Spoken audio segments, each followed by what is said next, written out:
Les titres avec le dernier conseil des ministres du gouvernement bérégovois, l'occasion pour François Mitterrand de confirmer son intention de se battre jusqu'au terme de son mandat.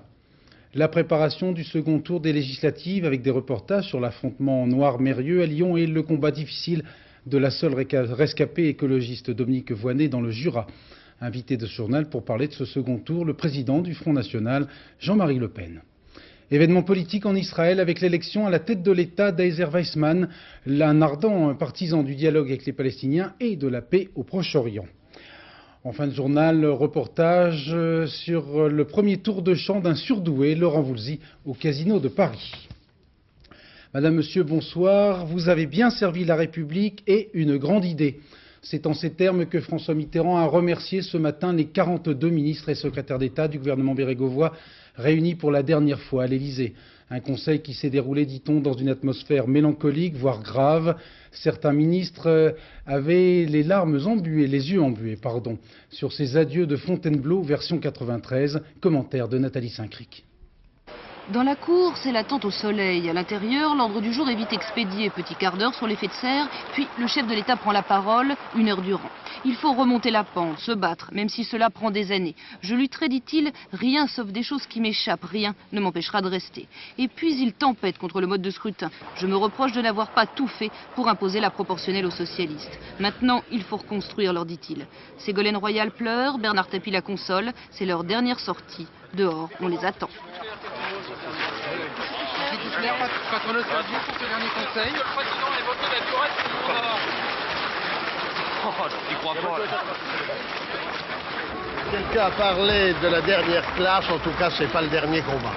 C'est un combat qui vaut d'être livré et nous allons le continuer. Je suis toujours optimiste, mais c'est ma nature. Le dernier conseil des ministres. Quel est l'état d'esprit du président? Quelle était l'ambiance à ce dernier conseil?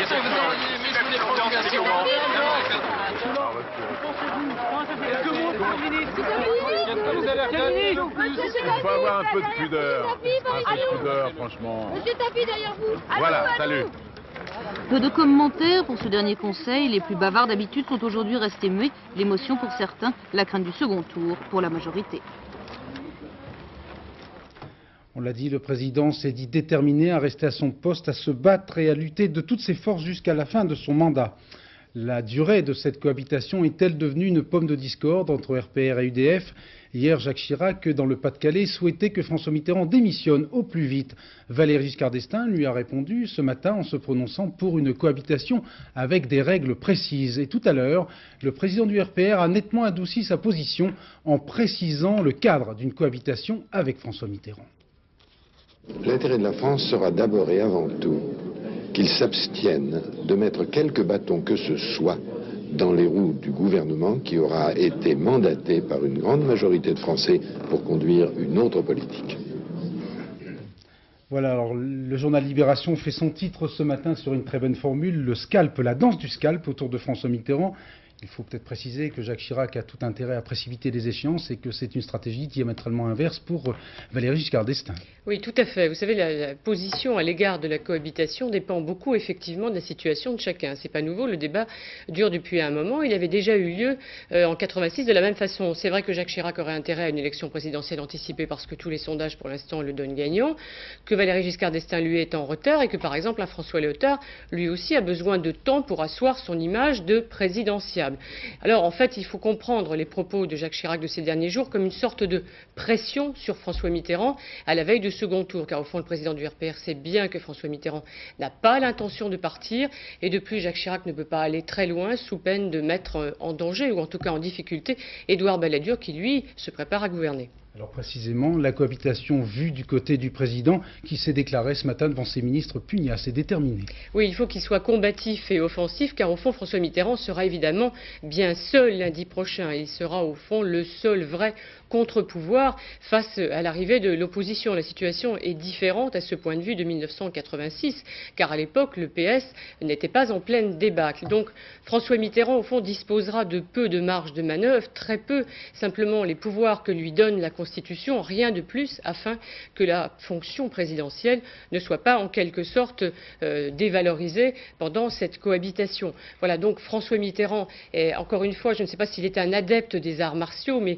il devra peut-être s'inspirer un peu du judo. Vous savez, quand on est dans une situation de judoka, on essaye d'abord de déséquilibrer son adversaire en profitant de son poids et donc pour compenser sa faiblesse. Donc François Mitterrand devra guetter peut-être les fautes de l'adversaire, se transformer en judoka s'il veut terminer son mandat. Merci Arlette, ceinture noire du commentaire. Je vous laisse repartir à l'entraînement. À ces petits couacs sur la cohabitation s'est ajoutée aujourd'hui une querelle sur les désistements RPR-UDF. Les rivalités locales et les hommes étant ce qu'ils sont, il y aura au moins une quinzaine de duels sauvages entre le RPR et l'UDF au second tour. Tout de suite le point avec Bruno Roger-Petit. Hier, tout s'était réglé au siège de l'UDF. Les dirigeants du RPR étaient repartis contents. 5 primaires au second tour, l'affaire était bouclée. Mais dans la nuit, il y a eu du changement. 10 candidats UDF ont annoncé leur maintien et voilà ressortis tous les motifs de fâcherie. Nous voulons surtout que l'UDF se ressaisisse et que l'esprit des accords soit respecté et qu'on ne se trouve pas devant ces 15 cas, je dirais ces 10 cas, qui sont un peu ridicules et qui, je crois, ne sont pas compris par l'opinion publique et en particulier pas compris par notre électorat. Et au fond, c'est à notre électorat d'apporter la réponse à un tel procédé en votant massivement pour celui qui est arrivé en tête. À l'UDF, tous protestent de leur bonne foi. Tout a été fait, dit-on, pour dissuader les récalcitrants, mais rien n'y a fait. Et tant qu'à faire, giscardiens et centristes dénoncent à leur tour les primaires ou triangulaires sauvages imposés par le RPR, ambiance, ce qui n'empêche pas les mêmes, à l'occasion, de tenter de minimiser tous ces différends. Il y a eu un accord hier, on s'est mis d'accord. Il y a d'ailleurs des candidats qui sont maintenus des deux côtés. Il y a des endroits où c'est un UDF, il y a d'autres endroits où c'est un RPR. Mais je vous rappelle, de toute façon, ça sera un candidat de l'opposition qui sera élu. Alors, ça passionne le milieu politique, permettez-moi de dire un peu politicien, mais sur la future majorité, cela n'aura pratiquement pas d'incidence. Dans cette affaire, l'UDF a peut-être joué avec le feu. À quelques jours de la constitution d'un éventuel gouvernement Balladur, le RPR pourrait bien se montrer d'humeur plutôt rancunière. Parmi les circonscriptions les plus chaudes, dimanche prochain à Lyon, le combat sans merci entre le maire actuel, Michel Noir, et Alain Mérieux, le candidat officiel de l'UPF. Reportage Françoise Vallée. Amis, ils l'étaient. Mais malgré cette poignée de main courtoise, rien ne va plus entre Michel Noir et Alain Mérieux. À l'aube du second tour des législatives, les deux candidats s'affrontent sur le report des voix du Front National. La représentante locale du parti de Jean-Marie Le Pen a exprimé clairement son choix. D'habitude, le Front National ne donne pas de consigne de vote pour une raison simple, c'est qu'on n'a pas à rentrer en ligne de compte dans les querelles internes au RPR. Mais par contre, pour cette circonscription, il nous semble opportun d'éliminer M. Noir.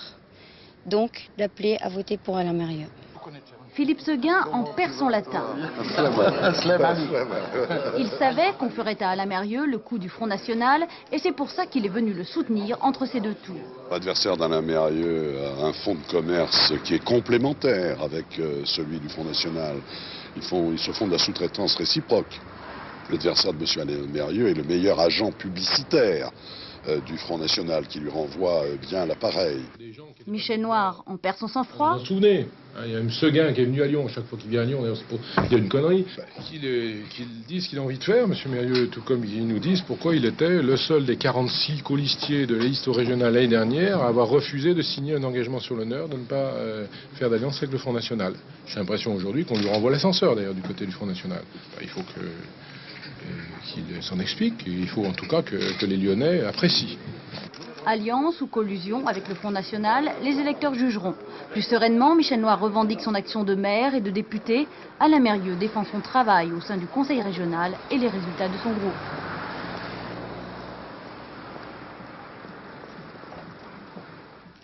Jean-Marie Le Pen, invité de la rédaction de France 2 ce soir. Bonsoir. Bonsoir. On a un peu l'impression que de votre point de vue, ce second tour est un peu en quelque sorte en forme de règlement de compte. Il y a une partie de personnalités françaises de tous bords qui sont un peu dans le collimateur du Front National et non des moindres.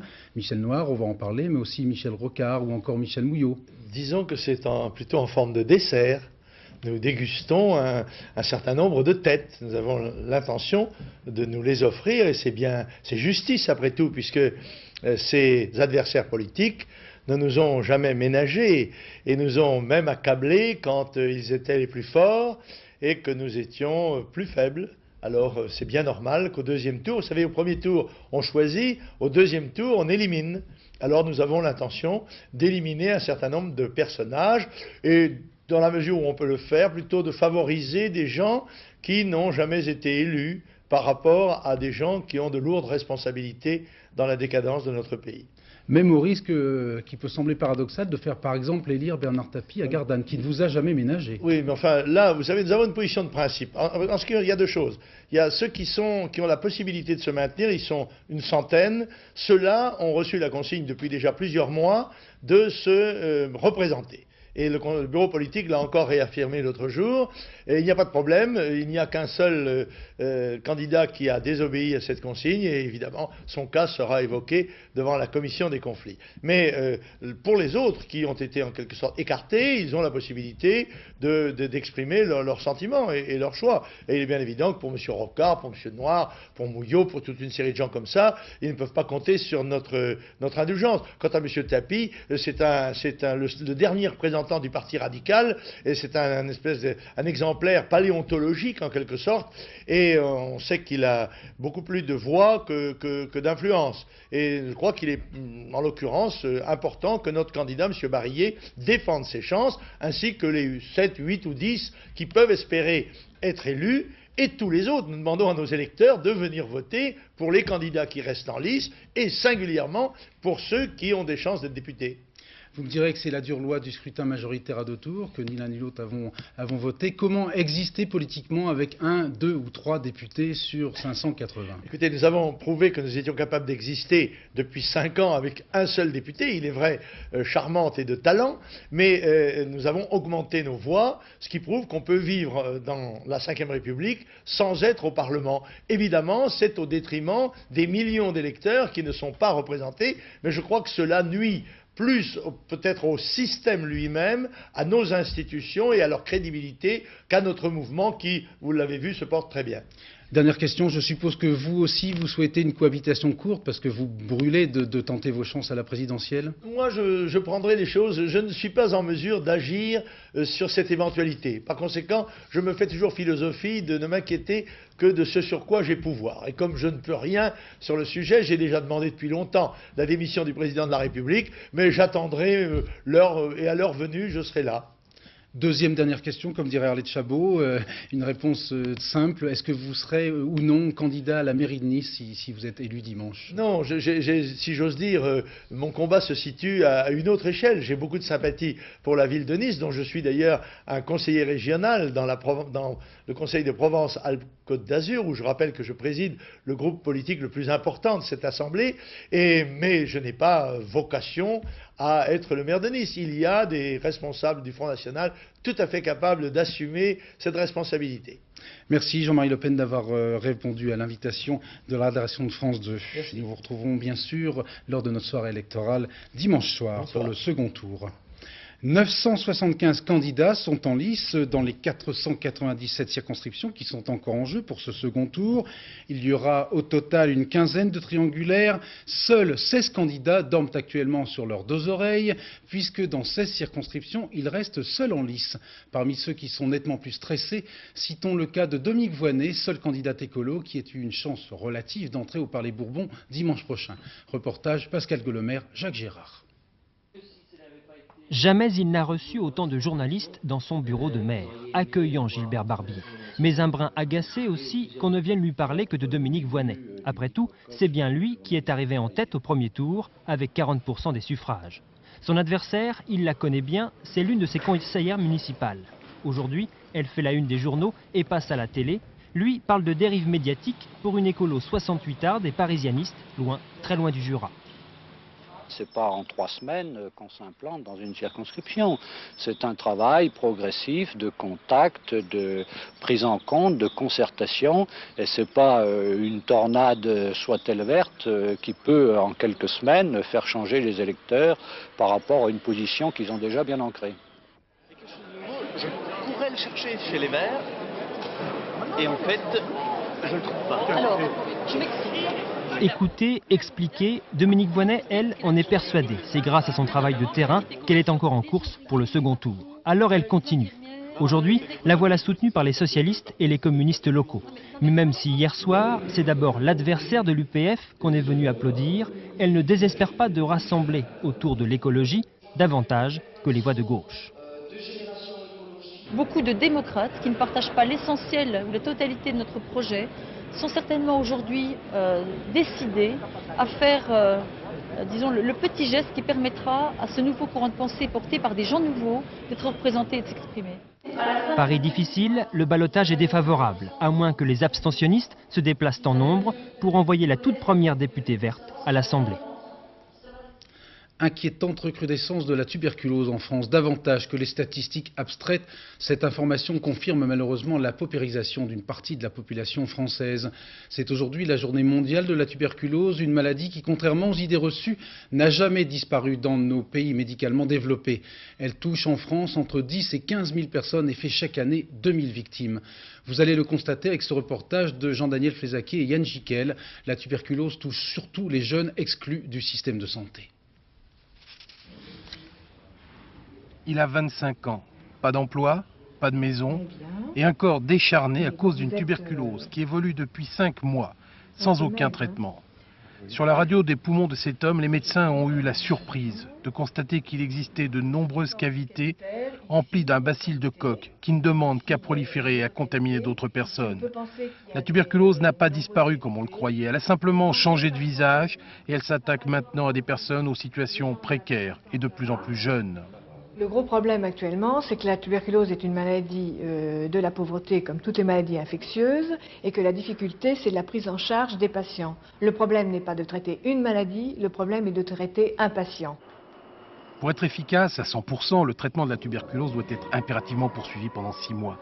Mais comment astreindre des personnes sans toit, sans ressources, refusées par les hôpitaux à suivre un traitement aussi long? Alors les malades ne guérissent pas et ils vont contaminer leur entourage, 5, 10, 15 personnes supplémentaires. Faut-il pour autant penser à rouvrir les sanatoriums? La question aujourd'hui se pose.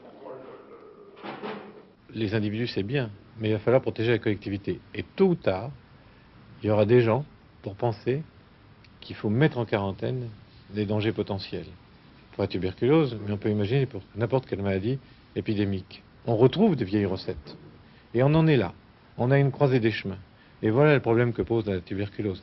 Et voilà ce que notre système, qui est le meilleur du monde prétendument, est en train de fabriquer. Et moi, j'ai pas de solution. Et la démocratie n'a pas de solution. Et donc, il faut réfléchir. Ce n'est pas la médecine seule qui guérira la tuberculose. La tuberculose sera soignée par le traitement que notre société sera prête à administrer à la pauvreté. À ne pas manquer tout à l'heure sur France 2, vers 22h15, une enquête particulièrement édifiante intitulée « Sans travail fixe ». Un reportage à Roubaix où des locataires qui ont vécu les mêmes galères se sont regroupés dans un immeuble où ils s'entraident pour ne pas retomber plus bas. En France actuellement, 3 millions de personnes sont titulaires d'un revenu mensuel de 3 000 francs ou moins. Plusieurs dizaines de familles de sans-logis ont mené aujourd'hui 2 actions coup de poing pour exiger un relogement décent à Athis-Mons dans l'Essonne et aussi dans le 14e arrondissement de Paris. Reportage Valérie Gaget, Jean Corneille. Ils sont entrés par la petite porte, sans violence, presque sans bruit. Une vingtaine de familles, désespérément mal logées, ont réquisitionné ce bâtiment inoccupé, propriété de la ville de Paris. Ces locataires dirigeaient autrefois un orphelinat, ils se sont montrés solidaires. La maison est en vide depuis plus de 3 ans. Pour des raisons inavouables de la part de la DASES. Nous préférons qu'elle soit occupée par des gens qui en ont vraiment besoin, tels que ces malheureux qui n'ont pas d'abri.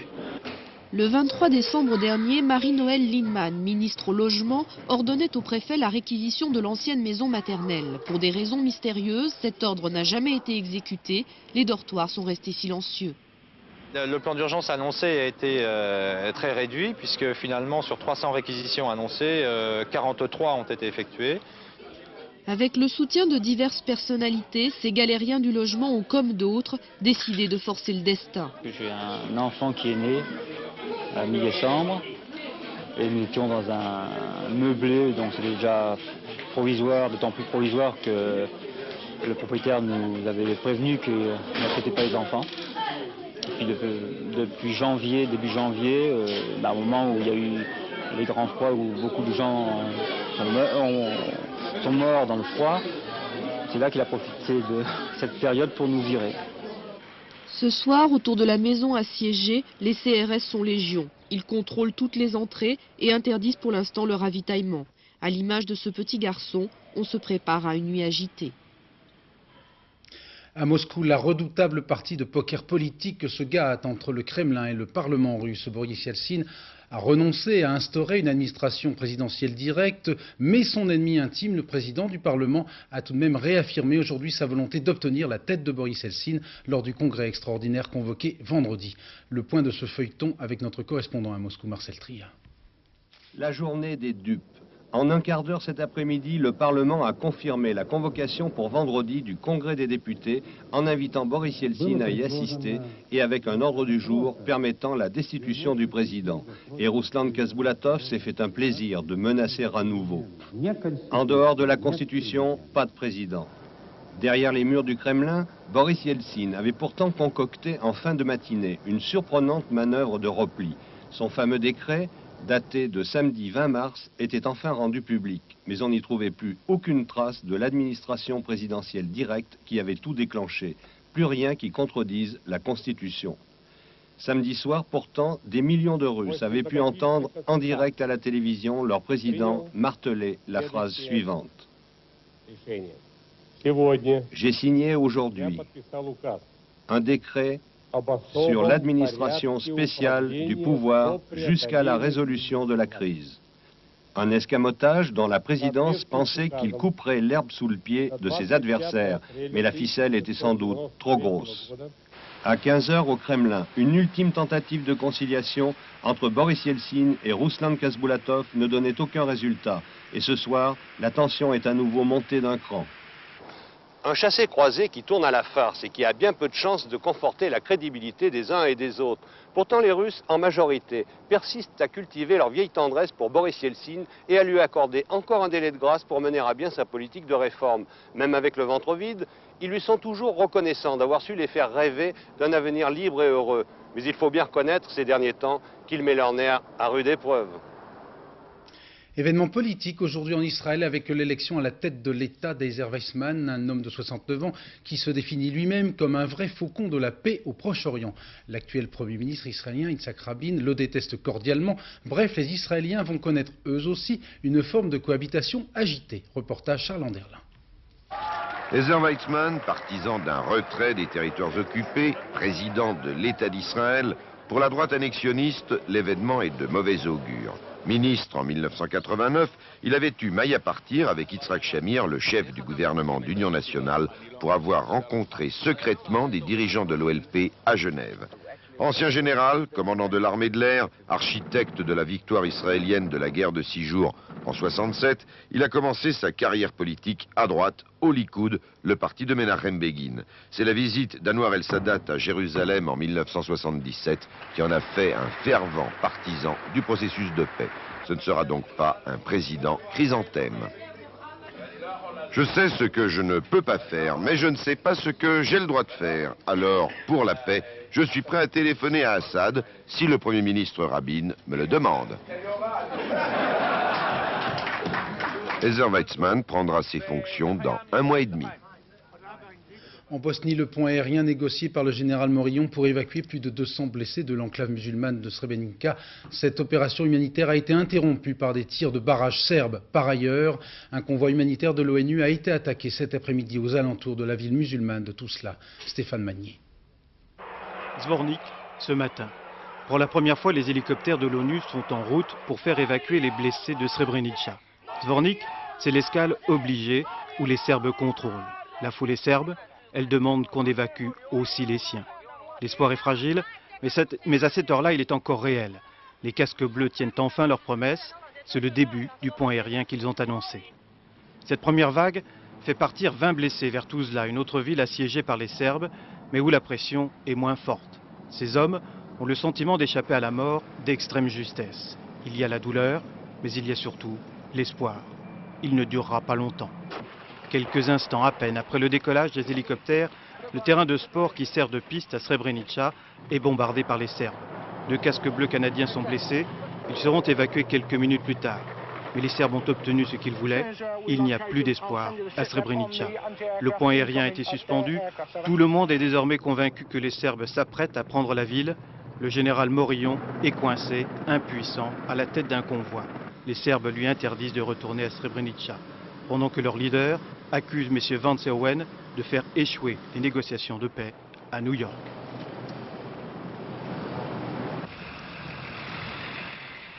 Nouveau succès dans l'enquête sur l'attentat du World Trade Center. L'homme que la presse américaine présente comme le cerveau de ce complot, un Égyptien de 33 ans, arrêté il y a 10 jours près d'Alexandrie et qui a été renvoyé aujourd'hui vers les États-Unis sous bonne escorte du FBI. Cet attentat avait fait, je vous le rappelle, 6 morts et plus d'1 millier de blessés le 26 février. Cette semaine seulement, les usagers de cette tour ont pu réintégrer leur bureau. Reportage à New York, Bruno Alba. La plaque minéralogique, le seul morceau identifiable que le détective Tim Depage a retrouvé hier de sa voiture qu'il avait parquée dans les sous-sols du World Trade Center le jour de l'attentat. Le reste n'est qu'un souvenir du passé. Le présent, c'est la réouverture des 105 étages de la tour numéro 2 du centre d'affaires. Depuis lundi, les entreprises rapatrient leur personnel. Ici, chez Zebasco, l'une des plus grosses sociétés américaines d'ingénierie civile et militaire, 1200 personnes ont réintégré 12 étages de bureaux du 78e au 90e. La beauté de la vue sur New York fait-elle oublier l'appréhension? Maintenant, il y a beaucoup de sécurité, mais c'est pas le tout, hein. Parce que la même chose peut se répéter encore. On ne sait jamais. Chez Zebasco, on dessine des centrales électriques, on collabore avec la NASA, on conçoit les aéroports, on travaille pour la recherche fondamentale. D'habitude, les clients défilent à longueur de journée pour discuter sur plan l'avancement de leurs projets, mais les nouvelles mesures de sécurité imposées aux entreprises risquent de perturber les rendez-vous. Quelques-uns de nos clients risquent d'avoir du mal à arriver jusqu'à nous. Les seuls qui peuvent entrer facilement sont nos employés grâce à leur carte professionnelle.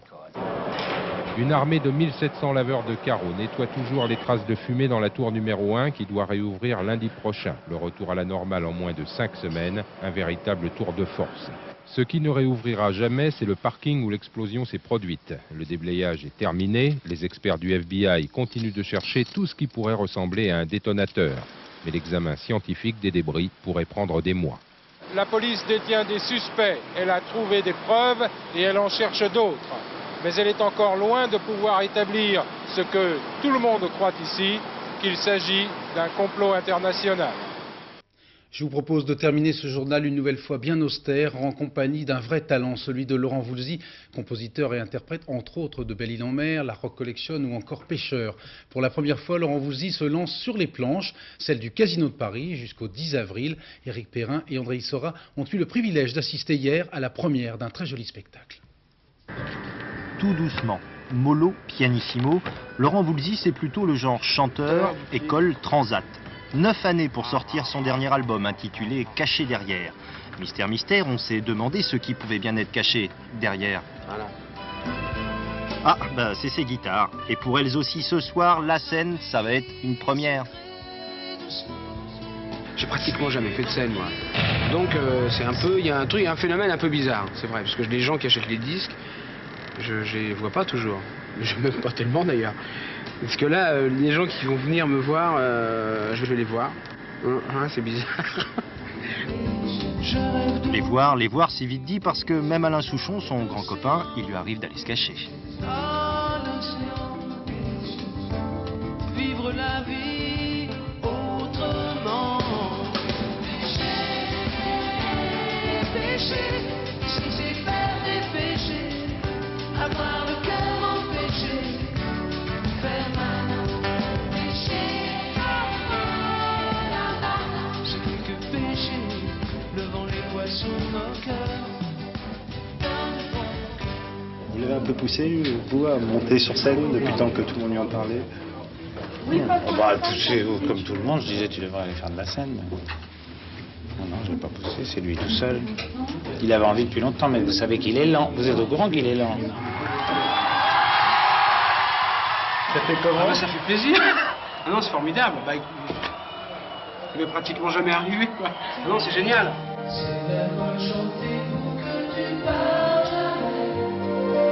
Laurent Voulzy voulait connaître son public. Il a découvert que son public le connaissait déjà, et par cœur.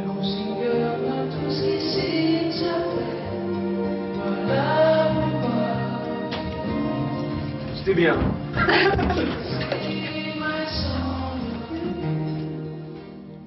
Bravo, tout à l'heure, 20h50, le deuxième épisode de l'Instit avec Gérard Klein qui mérite plus que jamais le prix d'excellence.